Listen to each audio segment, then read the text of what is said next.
Sarina Farb is someone that my husband and our whole family have known almost their whole life, because starting in 1995, our family and her family began to go to the Vegetarian Summerfest.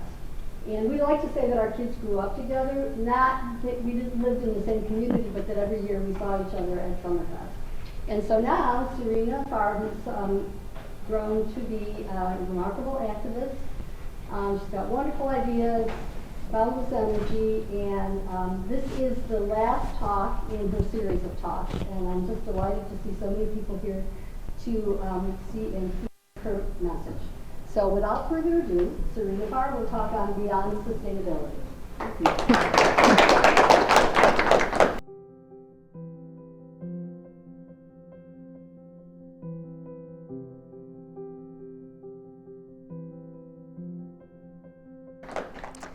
Thank you so much, Carol, and I'm so grateful to Carol and Ted for setting all of these up.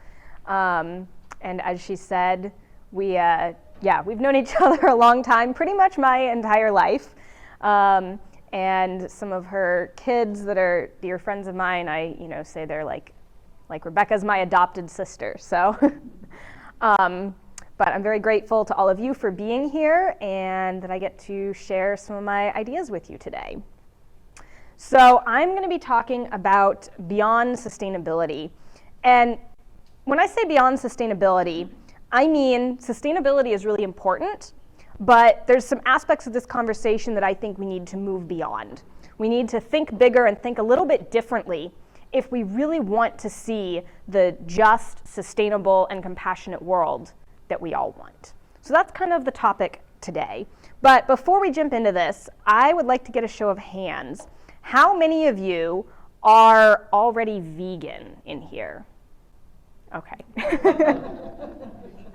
Looks like a lot of you. That's great. So I am assuming a lot of you will know a lot of the basic facts about the impact animal agriculture has on the planet. I will still be sharing a little bit of that, especially if there are some of you in here who don't know it.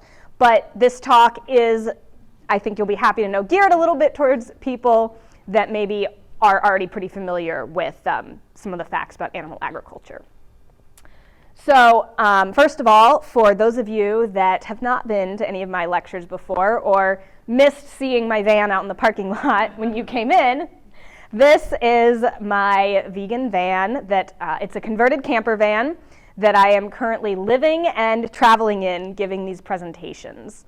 And after the presentation, if anybody wants to see the inside of it, I am more than happy to give a van tour outside and show you my living quarters. But for a little bit about me briefly, beyond what Carol shared. So I have the unique story that I was born and raised vegan from conception, really. My mother went vegan around 1990 when it was not very popular. She lived in Kansas City. She never met another vegan in her life when she decided to go vegan. But she had a job working for a pharmaceutical company, and this job part-time took her into tour animal testing labs, chicken hatcheries, pig farms, and factory farms. And so although she wasn't working in them regularly, she did have to tour facilities, and what she saw firsthand made her want to opt out of supporting that system with her personal choices. And along with that, as she was kind of thinking over what allowed this system to happen, what allowed the horrible things she saw to happen, she decided that she really wanted to raise children that were people who would not turn away from any injustice in front of them, no matter how unpopular or controversial, being in Kansas and not knowing another vegan, she said, I want to raise children who will speak out against any injustice they see in front of them, and not just be people who go along with things because they're normal or everyone else in society is doing them. So that's really, what I was raised up under. And when I got to be about 7 years old, I was given my own food choices and really encouraged to learn and taught the facts behind animal agriculture, the facts about eating animals. So I became a really empowered young person. and an activist. Around the age of 6 or 7 was really when I first started speaking out. And I joke that, I don't necessarily recommend my tactics today. I had a habit when I was about 12 years old, in 6th grade at the school I went to. I just couldn't understand how people, like my friends, were able to eat animals. Like, to me, I thought it was so obvious. If you love animals, don't eat them. Like, we're all animal lovers. These were all kind, caring, compassionate people. So I would go to school and take flyers with me, graphic flyers. They were called Even If You Like Meat, and had pictures of animals being slaughtered in them. And I would literally take these into school at lunchtime while my friends were eating a burger or meatloaf, and open it up in front of them and say, like, did you know this is what you're eating? Did you know this is what your hot dog is made of? So like I said, don't necessarily recommend the same tactics today, but I also joke that, it was somewhat effective. Half the class went vegetarian or vegan, and the other half hated me. So you win some, you lose some. But another thing on the environmental side that is a memory that really stands out to me is, again, I was about 7 years old, and I watched the film The Blue Planet. And we didn't really have TV in our home. I didn't really watch much in the way of movies or mainstream films, other than the occasional nature documentary or things like that. So we watched The Blue Planet, and I don't know how many of you have seen that or are familiar with it. It's mostly a film about our oceans and the state of our planet, but it did have this one scene in it, probably a 30-second scene of rainforests being clear-cut, burned, and deforested. And this scene really stood out to me because I was a very sensitive child, and not watching lots of movies that maybe otherwise had violent or graphic footage. I was devastated when I saw this 30-second clip in this, otherwise happy nature documentary about our oceans.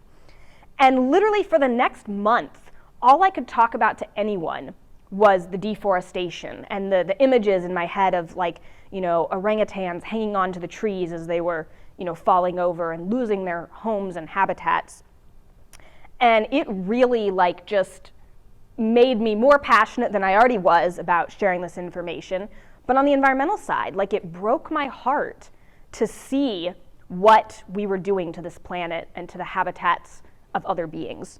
So then for literally anybody, any adult in particular that I talked to, oh my God, did you know what we're doing to our rainforest? Have you heard about this? We have to do something to stop this. We have to stop this. And I just kind of went around saying that.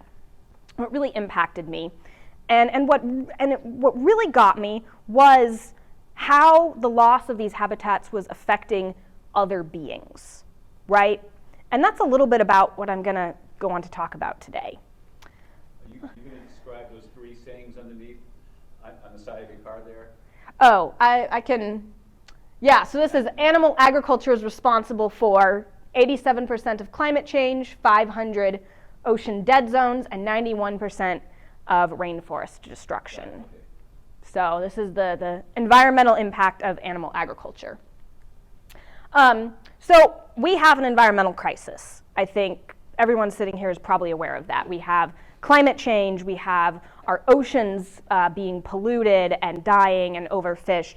We have fresh water being used up, lack of resources, lack of arable land, food insecurity, deforestation. All of these are major problems. And I'm going to tell you just a little bit today about how there's one single industry that is doing more than any other industry on the planet to contribute to all of these problems. But I'm also going to tell you, I don't think any of these are the root issue that need to be addressed on their own. I think all of these, and most aspects of our environmental crisis, are symptoms. They are symptoms of a deeper problem of how we are living on this planet and in relation with the earth, nature, and our fellow earthlings, the non-human animals that we share this planet with. So that's where we're going to go beyond sustainability in a minute. But first, a few facts, right? So I say, what about population? Because this is another thing that comes up as like, okay, so those things aren't the root problem. Population, the growing human population, that must be the root problem of our environmental crisis on this planet. But population really is not the root cause, especially when it comes to animal agriculture. So this chart shows you here, this is the biomass, the physical weight of terrestrial vertebrates over time on our planet. And the green shows the free-living wild animals. And we start with 10,000 years ago, right? What was the weight of life on this planet made up of? And it was almost all free-living wild animals, not humans, not domesticated animals. We fast forward to 1900. Even by 1900, when our population, our human population, still had not exploded the way it has today, even by 1900, the blue is our domesticated animal population, right? You can see based on this chart, the red is the humans at the top. So our free-living wild animal biomass has decreased. Humans have come along, and with us, we have brought domesticated land animals that already have a greater weight and biomass than all the humans. And that trend continues to 1950, up through 2000, and this is what's projected to happen by 2050. So we can talk about population, but I don't think that's the root issue. And this is a symptom, right?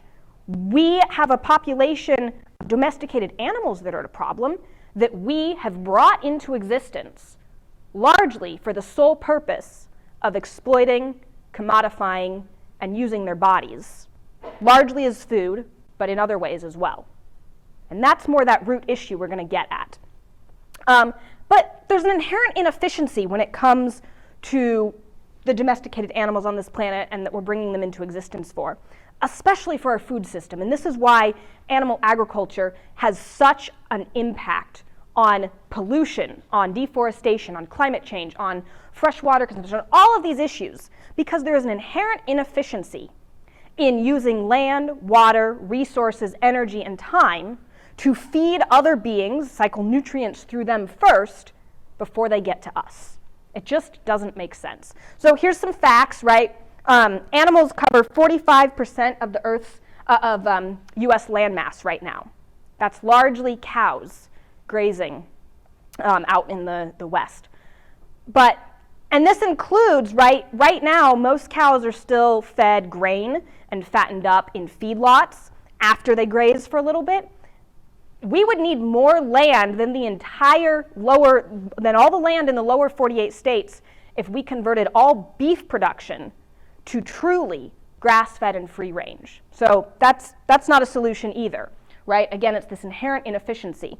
We are feeding so many of our crops, our corn and soy products. In the US alone, nearly 80% of all soy grown in the United States is used for feed crops and fed to farmed animals. And this is true of a lot of the corn and soy that are also being grown in the Amazon that people point to as that causing deforestation. They're not the number one cause of deforestation. Cattle grazing in the Amazon is. But then the corn and soy that are grown on some of that land as well are also used to feed animals. They're not being used for tofu or soy sauce or to feed people. Fresh water consumption, 20 to 30% of fresh water consumption globally is for animal agriculture. And in the US, we can see the disparity in this, right? We hear a lot about fresh water shortages, the Colorado River being depleted, California having droughts, all these places having droughts and water crises. And yet, the vast majority, when we look at houses or people taking shorter showers, things like that, that makes up less than 5% of freshwater consumption in the United States, houses and people's homes. So taking shorter showers, shutting off the water when you brush your teeth, all good things, but they do not compare to the amount of water that is used for livestock in the United States. That is a huge drain. So the inherent inefficiency that I talked about comes down to this, and this is one of my very favorite charts to use. This is an energy pyramid, also kind of the food chain that we talk about a lot. And this shows us all energy originally comes from the sun, all right? So if we think about it in the basic terms of like life on this planet cannot exist without sunlight. Plants that are able to photosynthesize are able to directly take the sun's light and energy and convert that into food and fuel in their cells that feeds themselves. Humans and other animals are not capable of doing this. We have to consume our food for energy. So all energy, though, originates with that sun, and so either it's going directly to plants and organisms that can photosynthesize, or it's feeding humans and other non-human animals by us eating the plants and things that can directly photosynthesize. But the reason this is in the shape of a pyramid is because there's something called the rule of 90% rule, or the 10% rule, whichever way you want to look at it. But we see 100% down at the bottom because that shows us that if we call 100% of the sun's energy, entering plants that photosynthesize and converting it, every level up the food chain, every level up this energy pyramid that we go, 90% of the energy that originally came from the sun is lost in that transfer. So I mean, if we take the next level up, these are herbivores, the primary consumers. They're insects, small mammals, those creatures that are generally eating plants directly. When they eat plants, they convert and store about 10% of the energy found in those plants into the tissue and cells in their bodies. The other 90% are lost as heat in that transfer. And then when you go up a step and you have animals that eat those animals and eat herbivores, they're able to take about 10% of the energy that they consume from the tissue of those animals and store that in their bodies and cells. And another 90% is lost as heat in that transfer.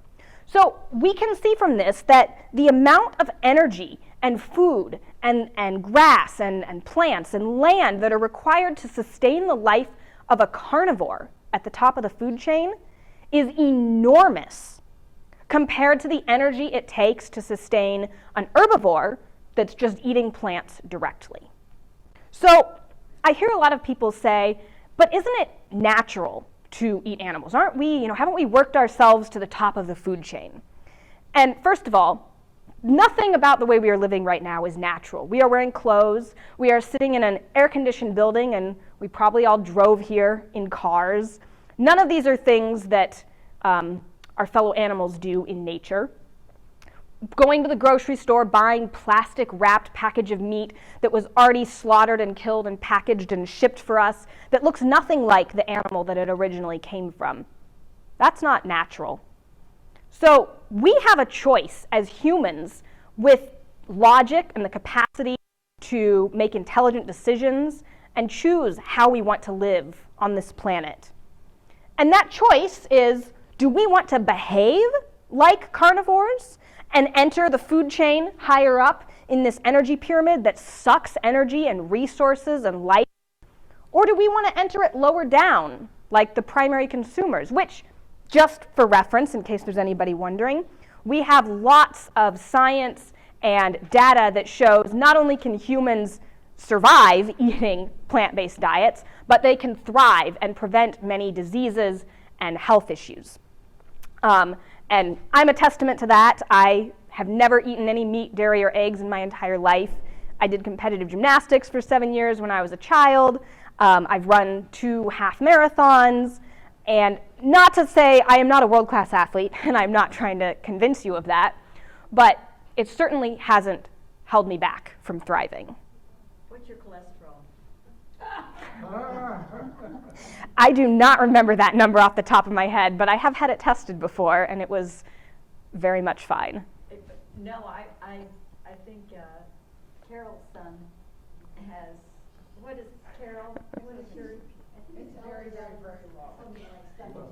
I mean, it's so low that it's unbelievable, and he's also. I did go off the charts for part of it being too low. Yeah, mine came back too. They flagged it. Yeah. Cholesterol's too low. I'm like, okay. And right. And there's nothing really associated with that right now. It's just so out of range and They don't know so what to make of Exactly. They're so not used to seeing it. It's like, well, that's so low. We've never seen that before. The bad cholesterol, right? Like, we do need some cholesterol in our bodies to function, but we produce that ourselves. We don't need to consume it from animals. But yes, so it's entirely possible not just to survive, but absolutely thrive on plant-based diets. So that has to be taken into consideration when we make this choice. This choice is not a sacrifice. We're not asking people to sacrifice their own well-being. We're asking people to thrive on what we know we can, and at the same time choose something that is much less energy consumptive and resource intensive for all of the beings that we share this planet with. So this is what's going on with animal agriculture, and this is why it's so problematic. And it can be really easy to sit here and say, okay, so yeah, eating animals, that's the root cause, done, you know? And in a sense, it is, but there's more to it. Beyond sustainability, beyond the pure science of it, there is a bigger, deeper reason that animal agriculture is harmful and is driving all of these problems. So I put this tree together, and this is one of the ways I like to look at it. We've got this tree that shows the leaves are like the symptoms. So we've got food insecurity, resource depletion, climate change, pollution, social injustice, conflict. And the roots of all of this, right, we could just say like animal agriculture, but what is it about it beyond just the insustainability and this inefficiency? Beyond that, we have that it's a pattern of consumption that's out of proportion with how we truly could be living on this planet. It's oppression, domination of others. It's this root mentality that we look at the planet and life around us and other beings we share this planet with as usable, commodifiable resources for us to extract, dominate, and take from for unnecessary, selfish reasons. That is the root issue. And we have to go beyond just focusing on sustainability and just focusing on some of these symptoms if we really want to address fundamentally the problems that we've created in this world and with animal agriculture. So I'm going to explain this a little bit more with some examples, but another way of thinking about this is reductionism versus holism. When we focus on any single one of these symptoms and narrow in on it, like climate change, this is our issue, this is the crisis, we have to address that above all else. When we zero in with that level of reductionism, rather than taking a look at the whole picture and the root causes, there's a lot that we can miss, and it can lead to our causes and our movements being co-opted and redirected for profit and further harm and exploitation and unintended consequences. So I want to show you some examples of this. These are some examples, reductionism versus holism, right? So this is a perfect example of reductionism in the climate space. There has been so much talk about climate change and the climate crisis over the years, which is great, it's important, but with a reductionist lens that ignores the root causes of oppression and animal agriculture and domination. And so we get solutions like this, and I kid you not, there are a lot of people talking about this solution. Let's feed cows some seaweed so that they burp methane and fart methane less so that they're not quite such a big contributor to climate change. So that is a reductionist solution that is ignoring not only the individuality of the animals who are losing their lives for our food system and our selfish choices, but this causes some unintended consequences that I'll show you in a minute. Another example, right, of a reductionist approach is like, okay, so we've caused climate change. Rather than stopping any of these root systems, let's just try and like dim the sun's light by shooting some particles into the sky to block it out and cool the earth down. This is what a lot of billionaires and technocrats are proposing. And there are so many more of these types of solutions with climate change, with water use, with any of these symptoms. If you narrow in on that single symptom as being the cause when it's not, we lose focus of what really is causing our issues and what really fundamentally needs to be shifted. So pollution, right? When we, again, focus in just on climate change and do things like the methane feeding and ignore the fact that animals that we are breeding into existence eat enormous amounts of food and excrete enormous amounts of manure that we have to do something with. This is a picture from one of the hurricanes a few years back in North Carolina, right? From hog farms. This is all going into our waterways and our air and our oceans. It's causing those dead zones. It's polluting our drinking water, causing lots of problems. So again, we don't want to be reductionist and just think if we just fix the climate emissions, well, everything else with the system is great. This happened quite recently, a couple weeks ago. A dairy farm with 18,000 cows caught fire. And this article here says the fire was likely caused by like overheated machinery or something kind of vague. But there's a lot of other reports that suggest the machinery they were talking about was innovative climate solutions where they were trying to collect the methane from the cows' burps and farts and hold it in something they were going to use and not let into the atmosphere. But methane is fairly explosive. So there's a lot of reports suggesting that they're kind of hiding it and covering it up, but it was this attempt to try and address climate change through innovative technological solutions that ignore the root causes that led to this happening. So this is the problem with reductionist thinking that ignores the root causes.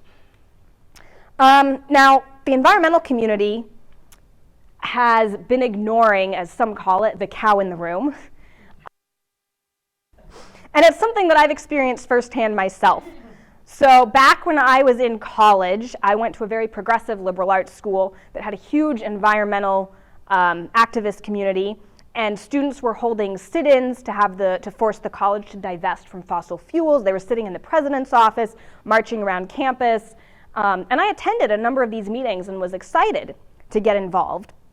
But at one of the first meetings I went to, the students, whoever was organizing it, were serving milk and cookies at cow's milk and cookies with eggs in them at their event. And I very politely went and said something and was like, oh, I think it's so great the other work you're doing, but are you familiar with the science showing the environmental impact of animal agriculture and cows?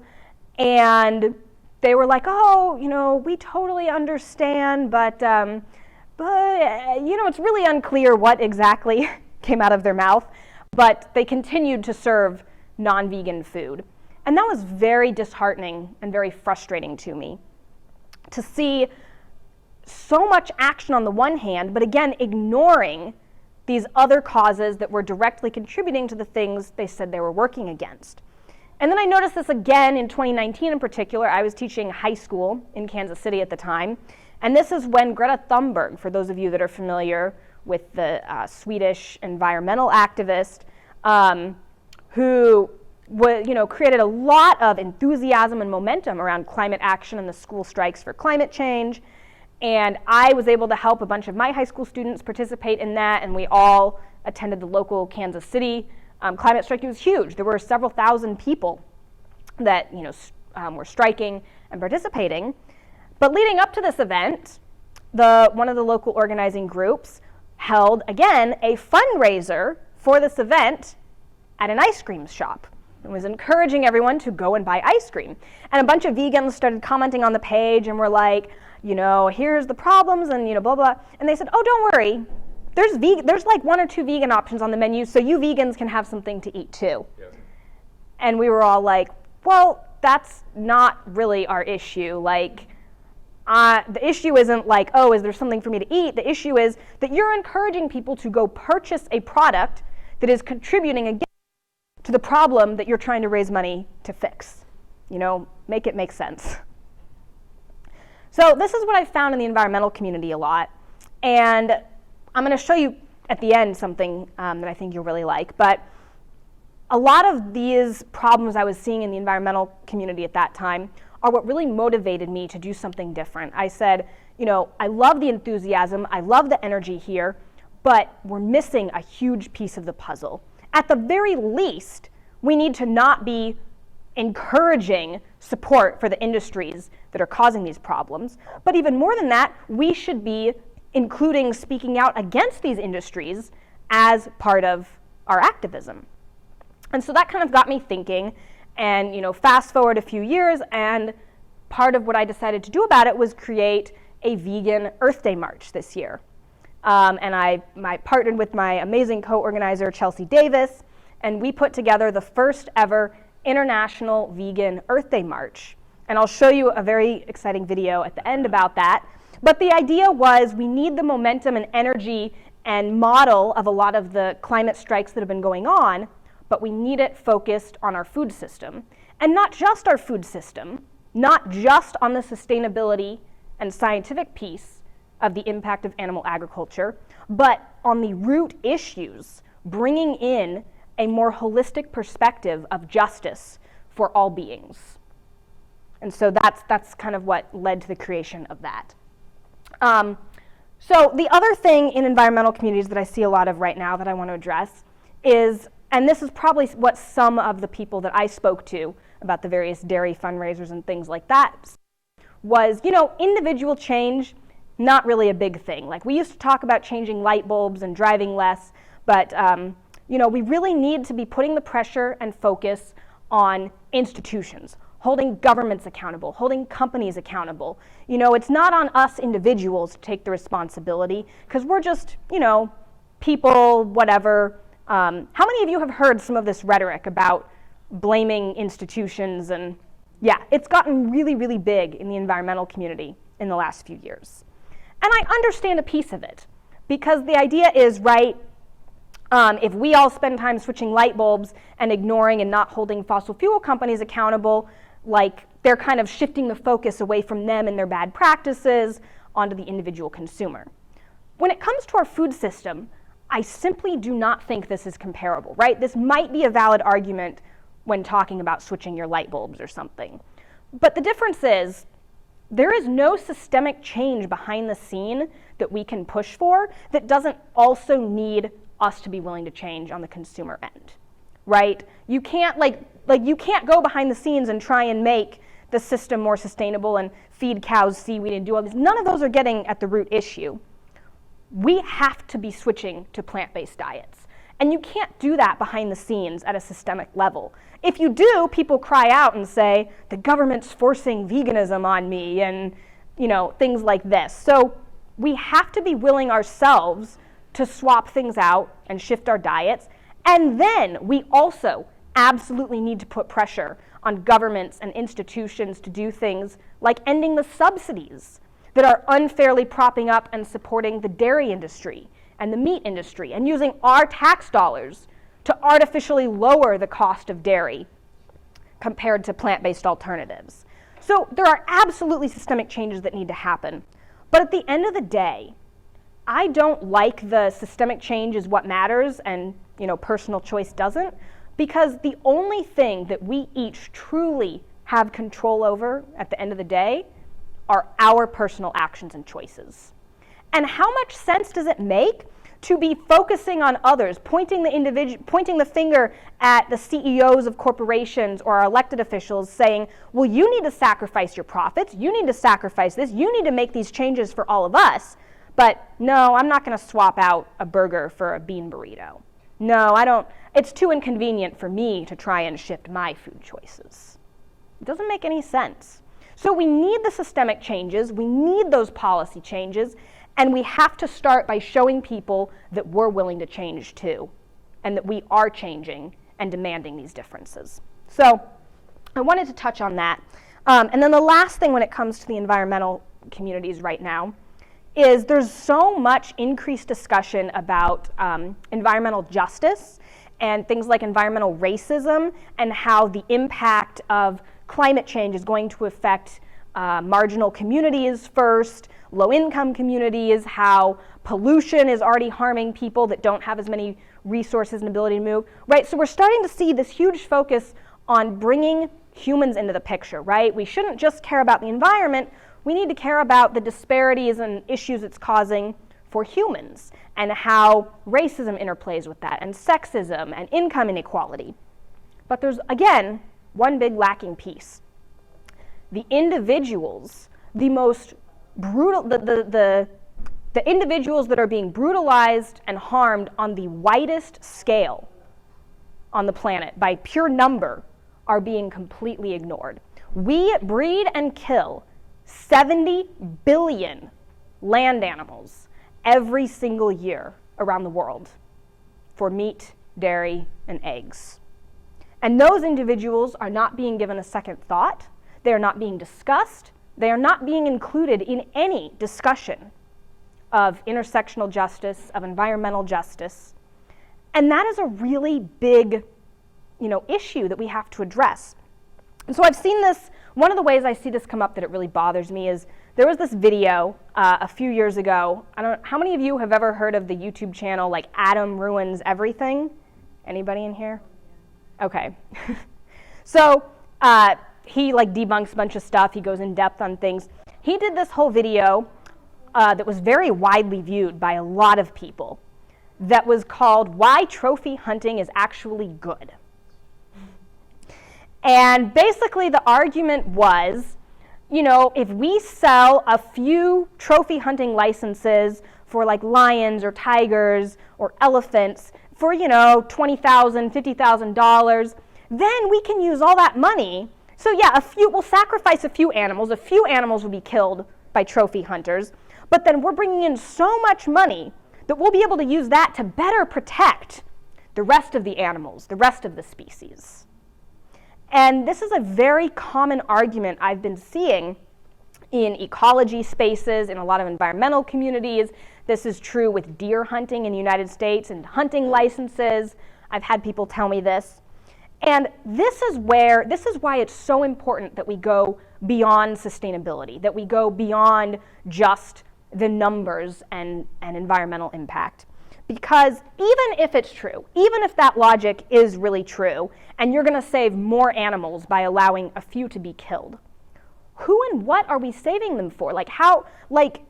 I don't care when it comes to species extinction, right? We talk about all these species going extinct. I don't care, per se, that a species is going extinct. What I care about are what that means for all of these sentient individuals who make up that species.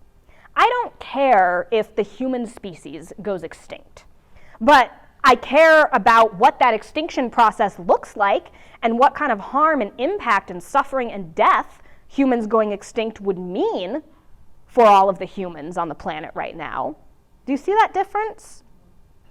And so much of the ecology framework, so much of the environmental framework, so much of the arguments about trophy hunting, they have this idea that's solely focused from kind of a selfish human perspective on, we need all these species to exist for us. We need the diversity so that our children can see them in zoos and in the future. We need them to exist, so we can look at them and admire them and have them all exist. But we're not thinking about why.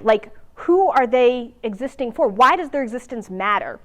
And I believe at a root level, we already do all care about their existence. Most people I talk to are animal lovers and think it's wrong to hurt animals unnecessarily.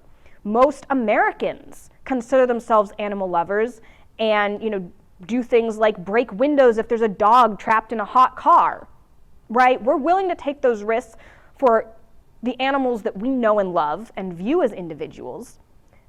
And we haven't yet fully appreciated and extended our circle of compassion to the non-human animals that we share this planet with that we don't know as well. And that's what we really need to do if we want to get to the root problems of our environmental and sustainability crisis. Because without addressing that, without fundamentally shifting our way of thinking, we are going to continue replicating these same paradigms, the same forms of harm and exploitation, the same thinking that we can do whatever we want on this planet, that our actions don't matter. It doesn't matter who else is hurt if they're different than us, if we haven't thought about their interests, if they're not human, if they're not like us. And that is fundamentally the root problem that has led us to the situation we are in. So we have to go beyond that and start thinking beyond ourselves from a selfish perspective of, well, I want these things in the environment to exist for me and for my grandchildren. I want these beings in a zoo so they get to see them. That's why I want them to exist. When we all know that the non-human animals, cats, dogs, horses, and cows, and pigs, and chickens, and turkeys, are sentient, feel pain, are aware, love their babies just like we do, have friends, communities, companions. They all want to live just like we do. And we know that, but we ignore it, and we suppress it, and we forget about it, and we approach things from a reductionist, sterilized perspective of how this solely affects us. So it doesn't make sense to me to talk about environmental justice and talk about, broadening our circle and seeing how this intersects all these different oppressions if we don't also include animals in that. Now, when I say this, right, symptoms matter, these issues matter because of the individuals harmed. And one other thing I want to mention here is that when we talk about that our non-human animals are non-human relatives are not included, is climate change is harming them too. And we know this when we talk about all the species going extinct. We know this when we talk about fishless oceans. But again, most of the time when we say it, oh, well, fishless oceans, that means we can't fish. That means it's bad for us. But climate change and pollution and these environmental problems, they are causing very real, tangible suffering and harm and death to trillions, literally trillions, of sentient feeling beings that are capable of feeling many of the things that we are. And we're not including them in any of our conversations about environmental justice. And that really has to change. And we change that by embedding an understanding of animal rights and non-human animals into our environmental conversations. Now, what does this look like? This doesn't have to look like every environmental conversation, everything we do, we're talking about animal rights. We can still talk about environmental issues. But think about how we do it with humans, right? We don't have conversations about overpopulation with humans, or at least most people that I talk to, don't have conversations about overpopulation and then say, yeah, so because we have an overpopulation issue, we should kill off a few, 1,000 humans, few million humans. We're not talking about that. We don't recognize, for the most part, humans as expendable, objects, they're harming the planet, so let's kill a few of us off. Even with cats and dogs, we don't talk about, or even if we did, right? Let's say some people talk about whether it's more sustainable or not with our cat and dog overpopulation. There are some people that advocate killing them off, but most people find this pretty objectionable. We think of them as our pets and our family members. We want to give them homes. It doesn't really matter, and here's a really good example. It doesn't really matter if it would actually be really, really sustainable to eat cats and dogs. Maybe that would actually be a much more sustainable way of dealing with our cat and dog overpopulation and all of the animals that don't have homes and haven't been spayed or neutered. But most people, if you said oh, let's start eating cats and dogs, would be horrified, particularly in the United States. But that's what we're doing when we talk about whether or not it's more sustainable to raise cows and kill them this way or kill them this way, whether pigs should be confined here or in this pasture or backyard chickens. That's what we're doing when we completely just normalize a discussion devoid of the interests of the individual sentient beings we are talking about. So I think there's a lot of subtle ways that we can start to change this, and language is one of the biggest ways we can do this. Each of us can kind of, talk about, and no one's perfect, but I do try effort. I try to say farmed animals instead of farm animals, because farmed shows the action that these are individuals who are being farmed. I do not believe they exist for the purpose of being on a farm. So farmed versus farm. Very subtle, but I think there's a lot of these little language changes when we're talking about environmentalism, when we're talking about sustainability, where we can refer to them as our non-human relatives, individuals. This is a really big one. It's kind of a pet peeve of mine. whether it's cats or dogs or pigs or other animals, a lot of people refer to them to its. Oh, what's it doing? How's, is it okay? Is it alive? And I say, oh, is he, she, or they alive? How, thinking about the language we use, that starts to put the personality, the individuality back on those individuals in the context of, here's the science of climate change, here's the impact animal agriculture has on our planet. But trillions of individuals are killed every year for our food system. Those really start to embed the individuality and sentience of individuals back into our conversations and and stop the depersonalization that we so have. Because that language makes it so much easier to separate ourselves from what's going on and to continue to reinforce the existing paradigms and systems. We have to shift this whole paradigm fundamentally to solve the symptoms, which are our climate crisis, our pollution crisis, our deforestation crisis. Those are just the symptoms of our exploitative, extractive framework that we're currently living on the planet with. So the other thing, I want to talk about vegan communities for a little bit here. We have to be careful that we're thinking holistically too, because like I said before, when we don't, I think it allows our movement to be more easily co-opted and redirected for profit. And one of the really common ways I see this is when it comes to things like GMOs and pesticides and industrial agriculture.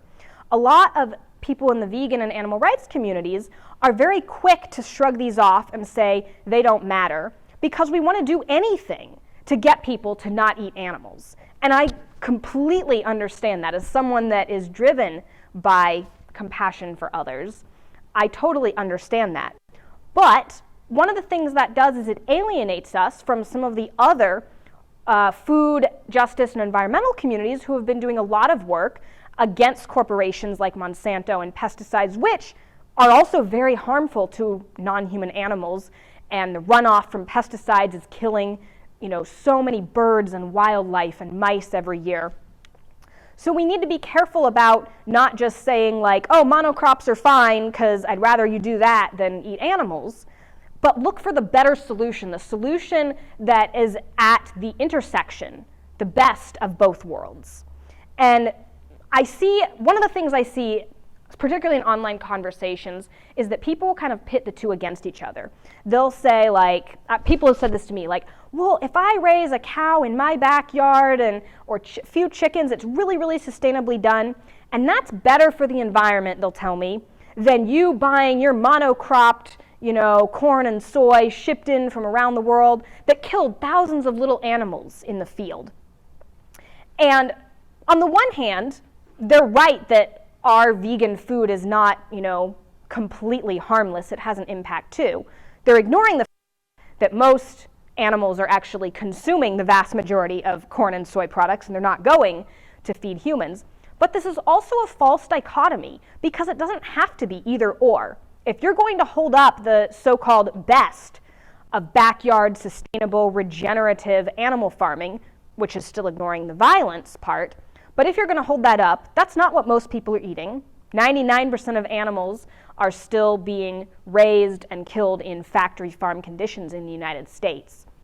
But they'll hold up this kind of mythical best way of raising and killing animals and pit it against the worst of plant and vegetable farming, which is a false dichotomy.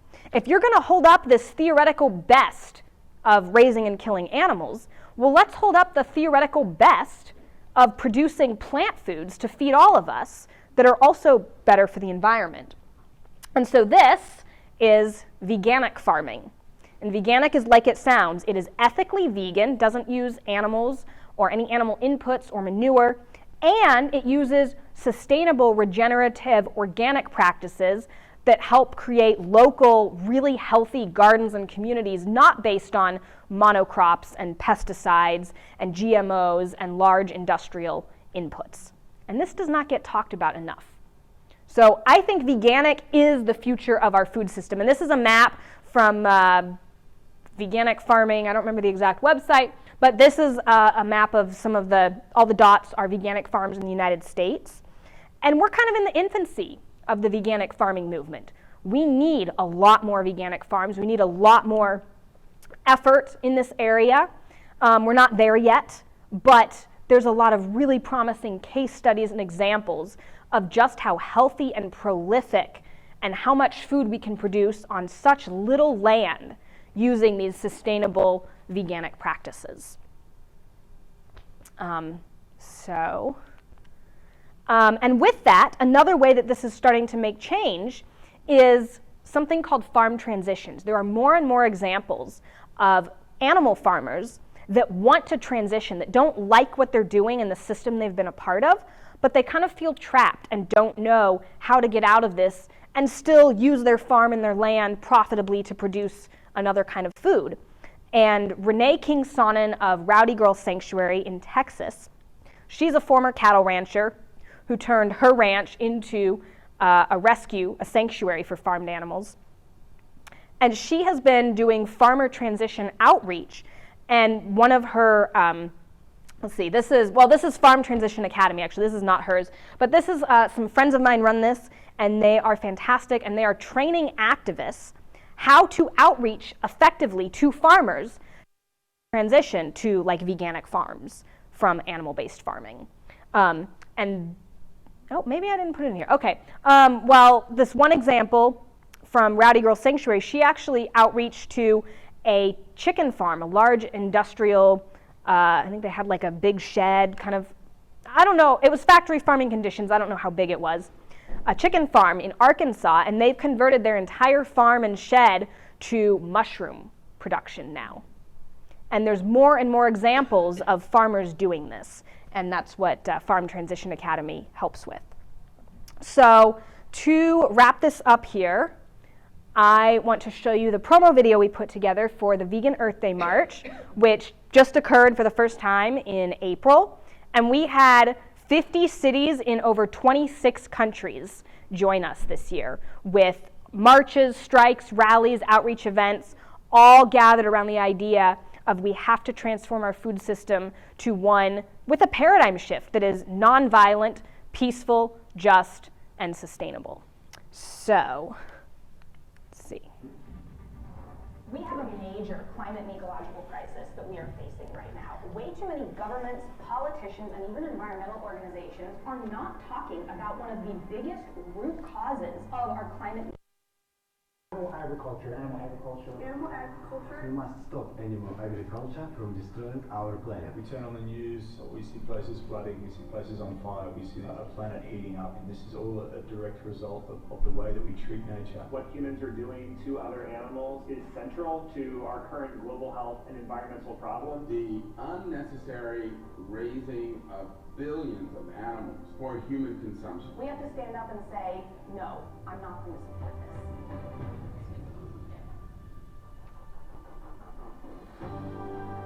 Thousands of climate activists will come together on Earth Day to march, rally, protest, and do outreach to demand a global transition to a plant-based food system. Time is running out, and we must come together to demand a global shift before it is too late. I will be marching in London, Orlando, Florida, In Tbilisi, Georgia. Toronto, Canada, Jordan, Amman, Brooklyn, New York. I'm marching for a creative future because it will promote awareness. because people need to know how unsustainable animal agriculture is. I want to be part of a generation that leaves this planet in a better state than what we found it. It's time the world stops ignoring this issue. Necesitamos que todos entiendan esto, que actúen y hagan algo al respecto. So I hope you will join us join us. join the march on the 22nd of April to march and stand up for all life. Visit veganearthdaymarch.org to find an event near you and more information about this global day of action. And this was a map of all of our marches. I think we're missing New Zealand or Australia. There was a march there. But otherwise, this is a map of all of our marches around the world. So with that, I will wrap it up and open it up for questions.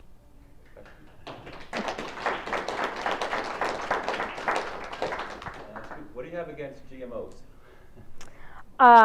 That's a, yes, a long question. Well, it's long, but I mean, there are many benefits. I mean, talk about food insecurity, and genetically modified crops have increased yields throughout the world and prevented starvation in a lot of places. We fortified with extra vitamin A with rice, and many people are no longer blind because of that. So, you know, I mean, everything you're doing is great. I'm saying you have to pick your fights in the right place. And with GMOs, it's kind of controversial. Is it bad? Is it good? What are the benefits?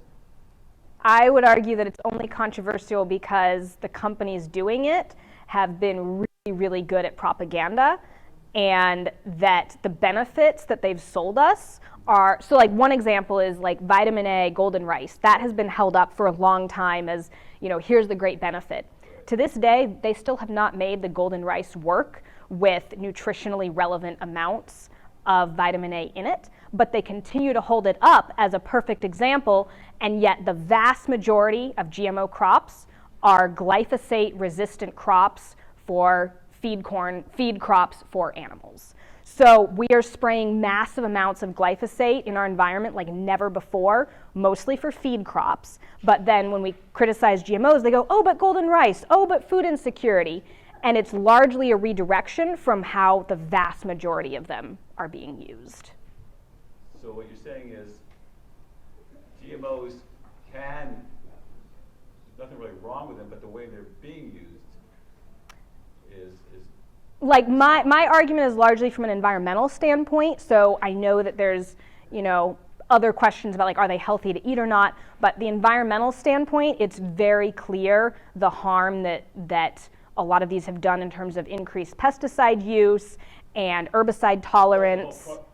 The point of GMOs was that they're limiting pesticide use because you have insect-resistant crops. Not at all. Not at all. No, we're using, like glyphosate is now the most prevalent herbicide used. Now what they'll tell you is we're limiting pesticides because it's one of the least toxic pesticides compared to like a lot of other things they used to use. But we are using massive quantities of it because what we're doing is we're genetically engineering crops that are resistant, like Roundup Ready is what they're called. So whereas organic farmers used to use a little bit of Roundup or glyphosate to spray the weeds around their plants, they now take a low-flying plane and spray the entire field with Roundup because the corn or soy will be resistant to it. And so then there's massive amounts of the pesticide being used. It's killing wildlife. There's questions about antibiotic resistance being passed on in some of the gene editing we're doing. And I will say I'm not an expert on this topic. I can send you to the people who I think are and do a really, really good job diving into the science and impact of all of this. But I think the real question, right, is not, there may be some theoretical benefits in certain cases. The question is, how is it actually being used now? What is the real world impact now? And that's largely negative and harmful. The fact is that the weeds are becoming tolerant of the glyphosate, so they have to put more and more and more on each year to get rid of the weeds, and then they breed the crops to be resistant to that. Absolutely. Yeah. Other questions? Yes? Did you reach out to Greta Thunberg? That's how you're saying her name, by the way. Thunberg, okay. To join this because she's vegan. Yes. Lots of people have reached out to her. I think she's a little too big. I would have loved to have her involved. What? No, nobody can get an email response from her. I think she's got too many people. No, I know. Well, maybe a year in advance. Yeah. I would be, yeah, I definitely would love to have her involved. Yes? With all the problems that we got in the world, how does the average person like us sitting in a room make a difference? I mean, I get up every morning, I go through my routine, go to bed at night, which makes me want to say a joke. I'm retired, about 14 years now. My routine is I get up in the morning and I go to bed at night. In between, I occupy myself the best I can. So what can we do while I'm occupying myself the best I can? Tell me about the farm bill.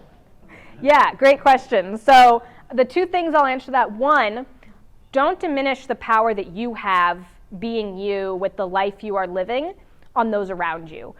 Those of you that have been to my other talks will have already heard one of my favorite things to say, which is there's research and kind of a saying that we're some average of like the 5 closest people that we spend our most time with. And this really applies, I've heard it discussed, like if you're trying to quit smoking or quit drinking, and you hang out with a whole bunch of smokers or people drinking, it's going to be really hard for you to change those habits because the people you surround yourself with are very powerful. And so you might want to change or spend time with different people. But this tells us the power of community, the power of people that we surround ourselves with. So I like to flip that around and say, if we're that influenced by the 5 people we spend time with, think about the influence we have on everyone that we're spending time with. So when you are thriving on a plant-based diet and doing your daily routine and getting older, and people are like, wow, you have so much energy and you're doing really well and you eat delicious food and what is that you're making, right? That creates a ripple effect. And I've seen it happen so many times. People who do nothing else, don't even, they're not really a super outspoken activist, but they're bringing their vegan lunch to work every day and their coworkers start to see it and are like, oh, well, that looks good. What is that? Or ask for the recipe. Like these little things, they really do start to change things. But in addition to that, I will add, for more tangible action on the policy side, I highly encourage everyone to check out Agriculture Fairness Alliance. And right now, the Farm Bill, which determines where subsidies in the food and agriculture and nutrition space will be allocated for the next 5 years, it's being written and going to be voted on soon.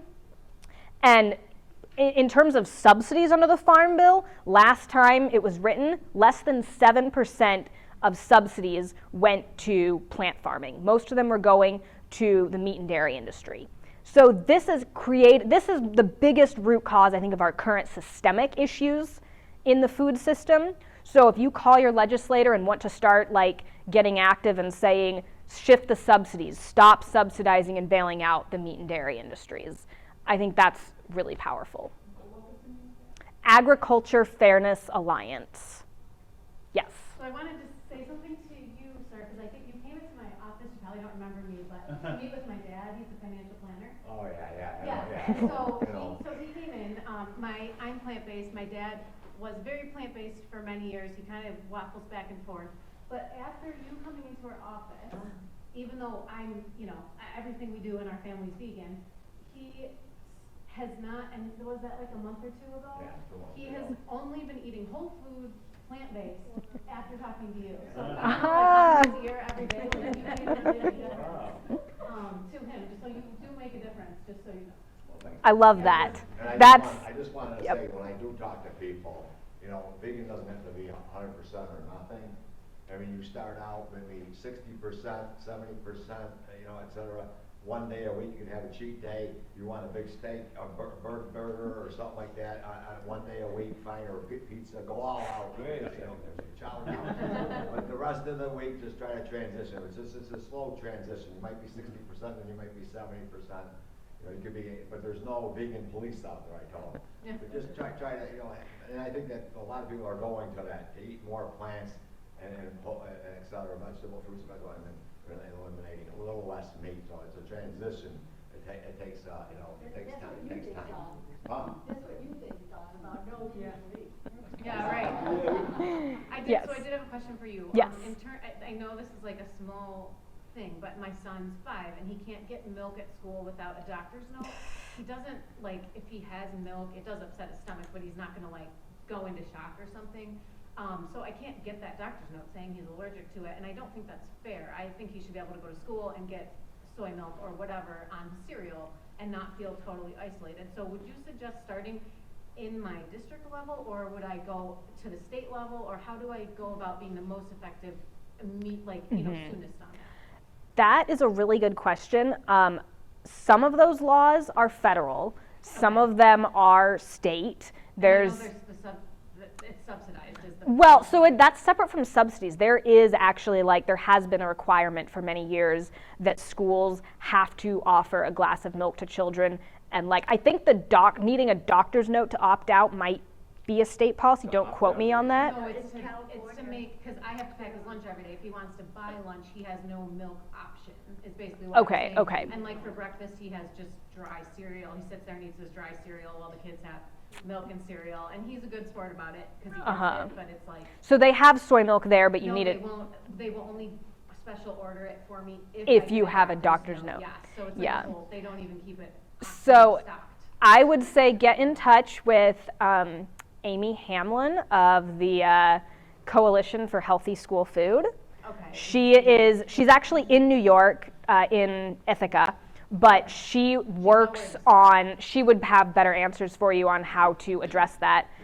She is actively working on changing school food in particular. Talking to fellow parents at the school, try to get, once it means. If I meet any other vegan parents, Well, they're not having gonna a do hard time. They're not gonna do it for one person, because it's gonna be expensive. Right. There's a one, Like take a poll. suing right now. Yes, there is. That's Mariella, I think is her name. She's from LA, and she's suing her school district. I believe she's a high school student, I think. There was a bill last fall from the Physicians Committee on Responsible Medicine to change that, because they said that, with the milk program, that there's a lot of children that are lactose intolerant, and so that there should be a choice. And I think they started some legislation on it last year. I'll have to look into But it New more. York State especially is getting a little bit more friendly, and they might still be in for her industry too. Thank you. A lot of good resources out there. Yeah, thank you. Yes. What school? Fairport.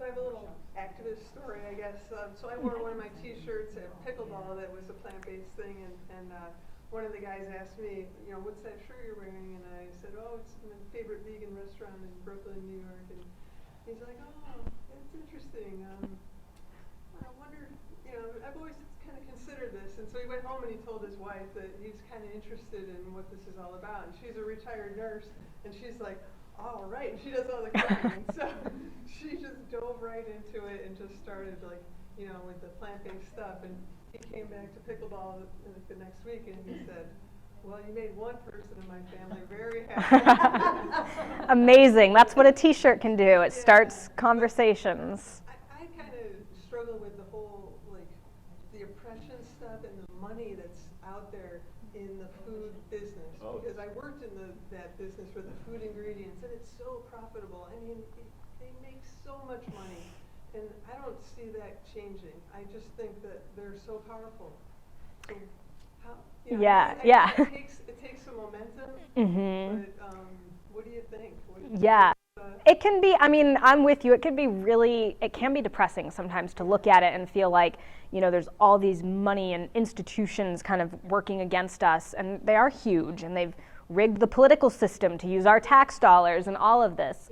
But I really do believe in the power of individuals. I love the Margaret Mead quote that says, never doubt that a small group of thoughtful, committed citizens can change the world. Indeed, it's the only thing that ever has.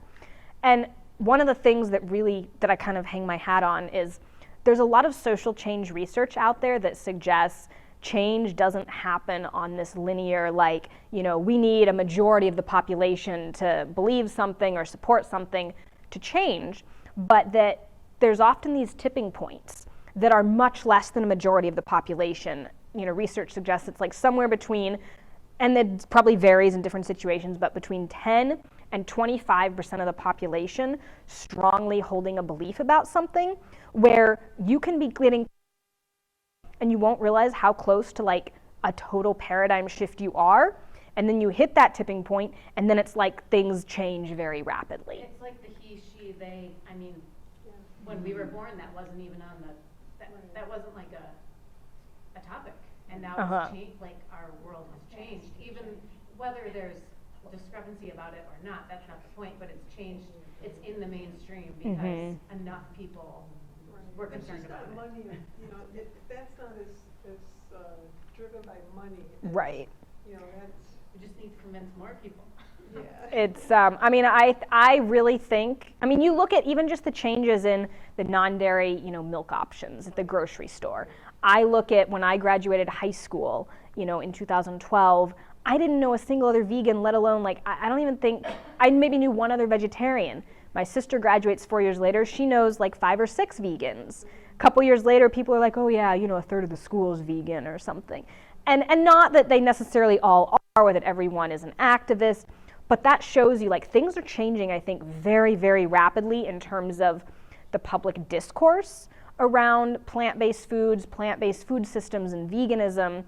And especially in the younger generations, more and more students are just like much more open to this. And when I talk to like high schools and university students, so I think like it's one of those things where it looks so kind of impossible and there's so much power this way, but that like underneath the surface there's all this momentum building. And I really think that we could hit a tipping point where enough people have just started shifting and thinking that way, enough consumer demand has shifted. Like the dairy industry, for example, I really believe it would literally be dying right now if it weren't for subsidies.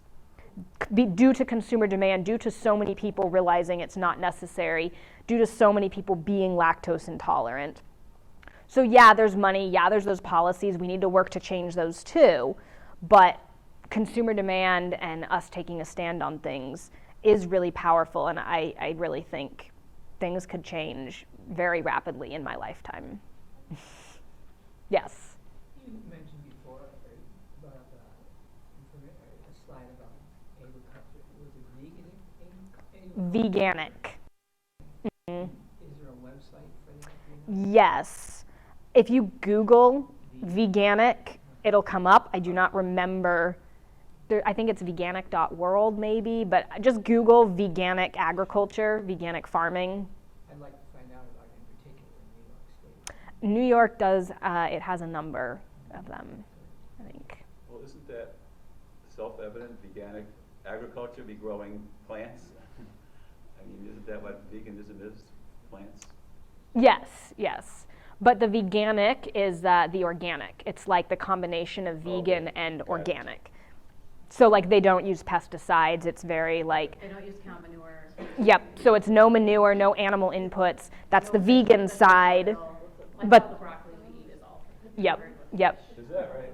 Yeah. Fish? Bone meal and blood meal are really common fertilizers in most organic farming, especially like local organic farming, lettuce, greens. They're putting like animal stuff on it, slaughterhouse byproducts, because then it's not a pesticide. So it's like where our choice is between like pesticides and animal inputs. So organic farming can include animal products? Absolutely, and manure is one of the biggest uses in organic farming. So veganic is vegan, no animal inputs, none of that, and it's the organic practices of no pesticides and things like that. Yeah, if you get organic planting soil at Lowe's, it's got usually fish meal or something ground up in it. It says it on the bag, in the bag. As opposed to pesticides. Right. Well, petroleum products. Petroleum inputs are usually, yes. Are you totally a solo act, or what's your team like? It is just me. Just you. So what's your plan? That's a good question. Just changing the world one audience at a time. Right? My plan would be to get enough support via Patreon or grant funding, or by maybe writing a book and selling that I would be able to hire some other team members. That would be the long-term dream. But it is just me. I do all my own content creation, editing, scheduling, creating my lectures, research. Yeah. So It is. You have a Patreon page? I do have a Patreon page. Yeah, so I'll say here, if you scan that top one with your phone, that'll bring up my link page, which has links to my website, my free vegan living guide, which you can download and sign up for my email list, my Patreon. I don't remember what else is on there. It has a bunch of links to all my website and stuff. And then the bottom one is what I use mostly for my university students to give me anonymous feedback. So you'll see that form is custom for them, but you're welcome to leave me feedback on that form too. Is this a side gig, or is this a full-time gig? This is full-time. Yeah. I live in the van.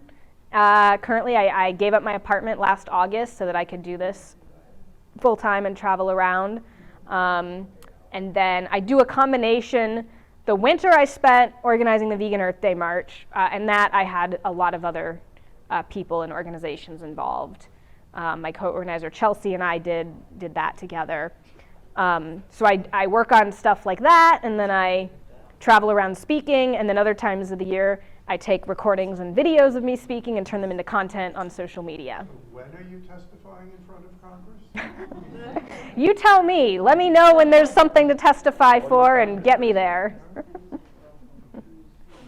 I'll do that if I can for the Farm Bill or the Federal Nutrition Guidelines or any of those things. Yes? Well, I'm glad you mentioned the Agricultural Fairness Alliance, so I make a donation to them every month because I feel like it's so important to have lobbyists in Washington helping.